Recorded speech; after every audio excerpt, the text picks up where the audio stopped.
karena akibat dari akumulasi berbagai faktor yang mempengaruhi sistem bumi. Nah, kenapa sih bisa terjadi perubahan iklim itu? Karena ada dua faktor penyebab perubahan iklim yang terbesar yang dikelompokkan menjadi dua, yaitu faktor alami tadi dan juga faktor aktivitas manusia yang biasa disebut dengan faktor antropogenik. Yang pertama faktor alami. Nah, yang kedua ada faktor antropogenik. Nah, faktor antropogenik ini, jadi faktor antropogenik ini kalian pasti sudah asing kan? Karena sebelum-sebelumnya sudah dibahas juga waktu lalu tentang lapisan antroposfer. Nah, ini antropogenik ini berhubungan dengan manusia, kan? Kita mau bahas yang alami dulu. Nah, perubahan iklim ini terjadi secara alami. Ini disebabkan oleh adanya aktivitas vulkanik dan juga atau letusan gunung berapi. Kenapa sih Bu ada hubungannya dengan letusan gunung berapi? Ada yang tahu? Oke, dia karena letusan gunung berapi itu atau aktivitas dari vulkanik ini dia mengeluarkan debu vulkanik dan juga gas sulfur. Nah, gas sulfur dan apa tadi? Debu vulkanik.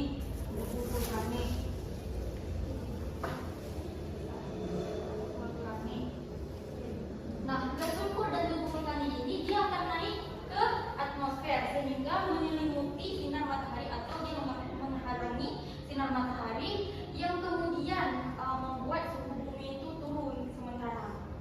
Nah,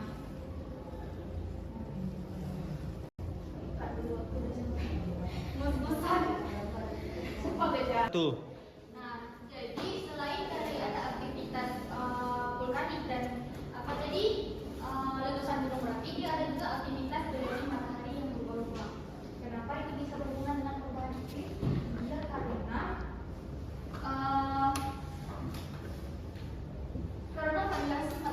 variasi radiasi matahari dapat menyebabkan pemanasan atau pendinginan kecil di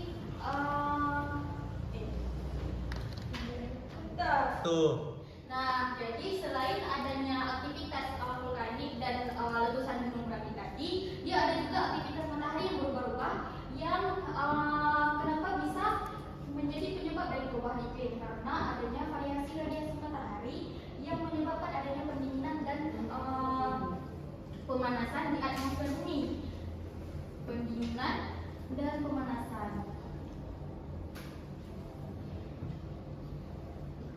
Nah, selain dari itu aktivitas tadi ini, dia ada juga fenomena samudra.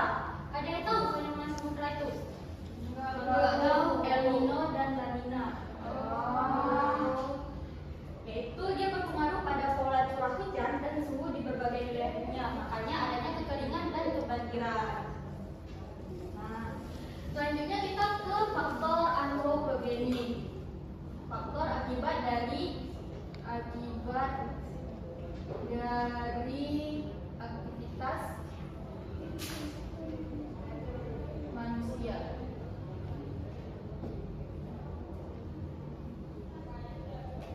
Nah, faktor antropogenik ini atau biasa disebut dengan faktor akibat dari aktivitas manusia ini merupakan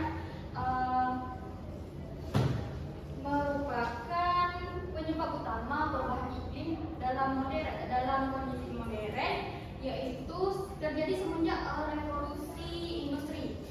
Nah, pembakaran bahan bakar fosil seperti batu bara, minyak bumi, dan gas alam ini dapat menghasilkan gas rumah kaca seperti karbon dioksida, metana,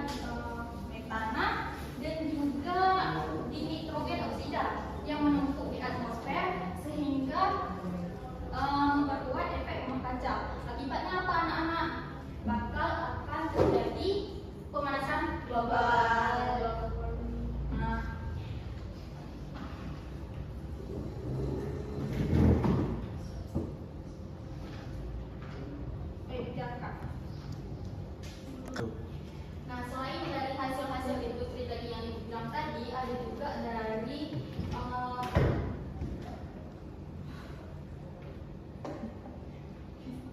Satu.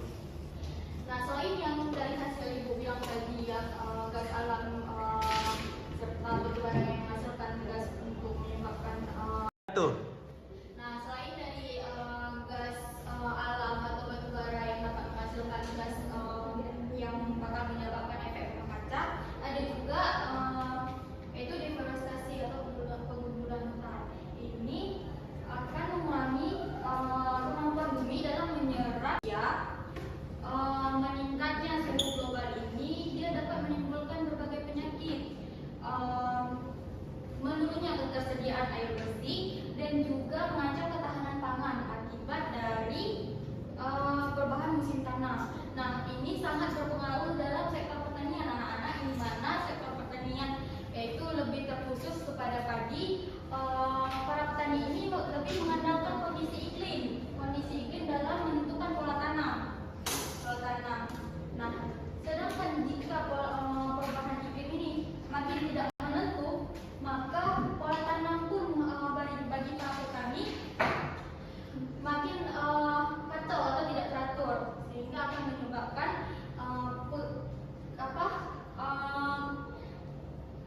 mengancam ketahanan pangan.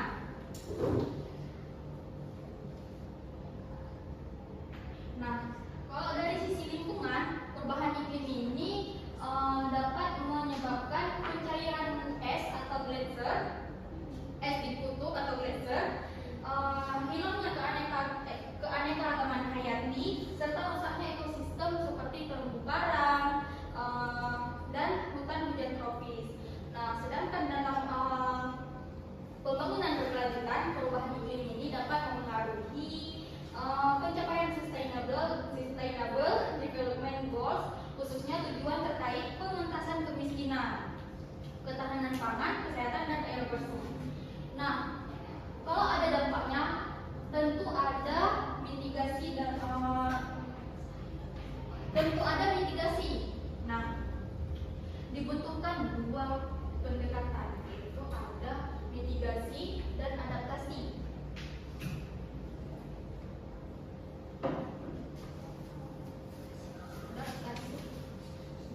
Ada yang tahu mitigasi ini dan adaptasi ini? Enggak ada, Bu. Belum tahu?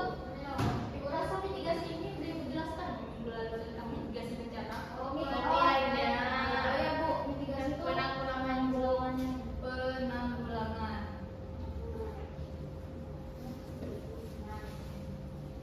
Nah, mitigasi bertujuan untuk mengurangi atau mencegah emisi gas rumah kaca agar pemanasan global tidak semakin parah. Tentunya dapat berupa penggunaan energi terbarukan seperti tenaga surya, angin, dan air, penghijauan atau deforestasi